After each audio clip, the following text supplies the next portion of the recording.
This is 3FM. Look, to me, for example, a fortunate regional chairman of the MPP in Ashanti region, by the grace of God, you are able to mine. You took leverage of your government to acquire concessions and your mining. He was able to show you and I bars of gold on TV. Say, see how rich I am. And this same character, you go to his site and he does not adhere to mining regulations. Actually mine on buffer between forest and water bodies. Wow. So he has gone to extract the gold. He's enjoying, ignorantly displaying it. But somebody, some innocent person will pay for it. When we won election, the week of the transition, we arrested a trailer loaded with sand, and there were explosives under that sand. Wow. And they belonged to me, going to his quarry in Ashanti region. Interesting. So when I say we arrest such a person, these are some of the issues. Blakk Rasta, it doesn't matter whose government is in power. And recently we've had a meeting with some privileged elders, and they said, look, this government will treat crime as crime. It doesn't matter who is involved. Because you see, the lesson note from President Akufo-Addo's reign is enough for every single Ghanaian to learn from. Did you arrest Wontumi? We are getting there. For the explosives and all look, that? He will be arrested. And let me tell you, and I can tell you for a fact, and I know most of them, people call, oh, Mustafa, you have to tone down MPP and all of that. When they come to power any day in the future, I will be here to be scrutinized. If I've done something wrong, I should be treated same. Anybody who have taken something that belongs to all of us should be arrested. Blakk Rasta, if you go out of Accra, you will see rare poverty and frustration in the faces of young people of this country. This is 3FM. And look, if you check in our government, you see a little bit of pressure in the last 2 months, where people believe that, they feel that we are in power for 1 year. It's just 2.5 months. Party people feeling that they must get what they want today. Business people feeling that they were tortured so much, there's a change of government. They believe that things will now fall in place.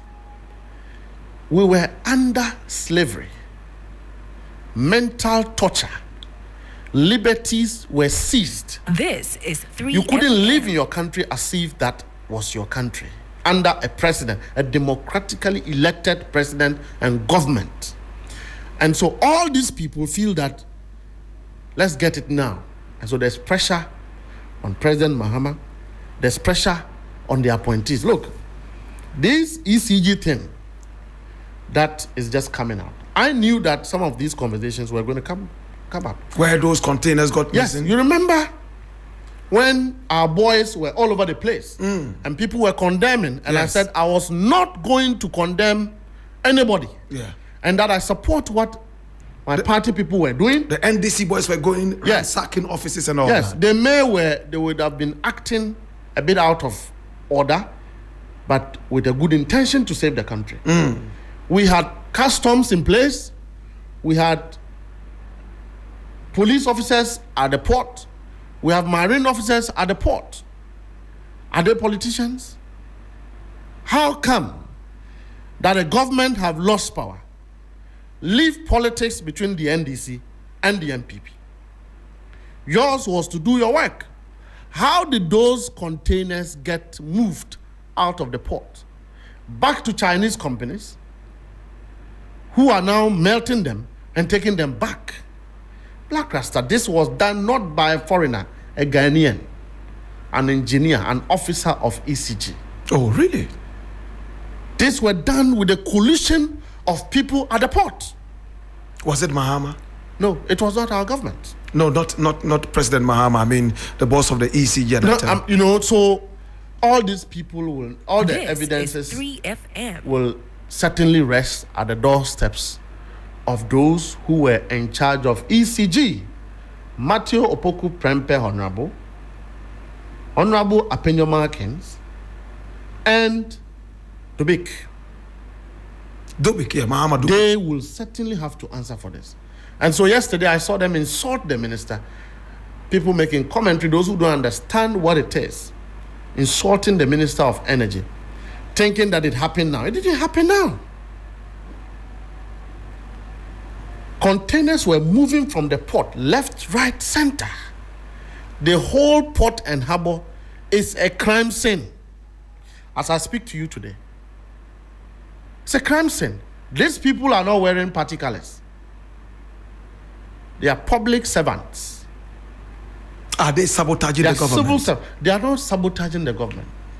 They have prioritized and developed an appetite of enriching themselves, taking advantage of the banters between NDC, MPP, the ignorance of politicians, and they are milking this nation. It is not about you and I. It is not about His Excellency John Dramani Mahama. It is not about President Akufo-Addo. It's people who just have bad habits, believing that crime should be normalized and they must steal. If I tell the number of people who approach me with a number of deals, criminal deals, that I can use my office for, I get scared. Wow. This ask myself, is 3FM. Was this happening right under the anus of the president? I cannot do that because I'm too loud to turn around and do worse. Why is it taking too long to arrest Untumi? It is not taking too long. It is not. For example, Apenyo Markins. When we came to power, one would have thought that, and Blakk, I'll tell you, we personally made instructions to our boys to ensure that no national executive of the MPP was touched, because officers of the party must be preserved. The two traditions must stand on. And except you have gone to put your hands in government, I don't think that political parties should be antagonizing themselves. It's about the law of the country. If we had to serve the nation and you did something wrong, the people of Ghana should take you on. There was no need going after political party officers. Okay? Now, we thought that there was a nation to build. President Mahama and his vision was actually to begin to develop Ghana that can accommodate everybody, a Ghana that can compensate everybody for the suffering, a Ghana that offers a platform, whether you are MPP, whether you are NDC, to actually do business and prosper. Then the minority and Apenyo Markins decided that, they must discredit, frustrate the government that is 2.5 months old. And I can tell you that all those people have done some wrongs. And you are going after them. Time will catch up with them. And for example, Apenyo Markins, time is catching up with him faster than I thought. What has he done? Many things. When we get there, you will know. Okay. When we get there, and anybody who tells you that President Mahama's regime is persecuting and arresting people without merit is lying to you. It's lying to you. Look at the NCA thing, the signal operations thing. Blakk Rasta, why would somebody want to do that? If you love your country and love your party and love your president, who have appointed you to serve, would you do that to your country? What did they do? You set up a company, put your innocent wife as a director, and use that company as a vehicle to engage in criminalities. You are so wicked that you didn't even think about your kids. Are you talking about Edu Boy? Edu Boy.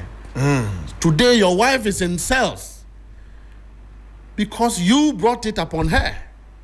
They are saying that the man is, I'm talking about Edu Boy, is the biggest producer of fertilizer in the whole Ghana, so he's rich. Is it true? Many people cannot account for their wealth in this country. I'm looking forward for a day we'll pass a law for each and everyone to account for their wealth. And you would see he is the biggest producer of fertilizer. Yes. He is a rich man's son. He is educated. Are the facts right or wrong? Did he open a pseudo account similar to the company he was managing? Did he engage in some dubious transaction? So actually it is true that in this country, it is the rich who steal and the poor continue to be victimized. Because go to the courts. The courts are quick today to prosecute someone who have stolen a goat than a politician who have stolen millions. That's true. At the This expense is 3FM. of the ordinary Ghanaian. Yeah, that is true. What happened to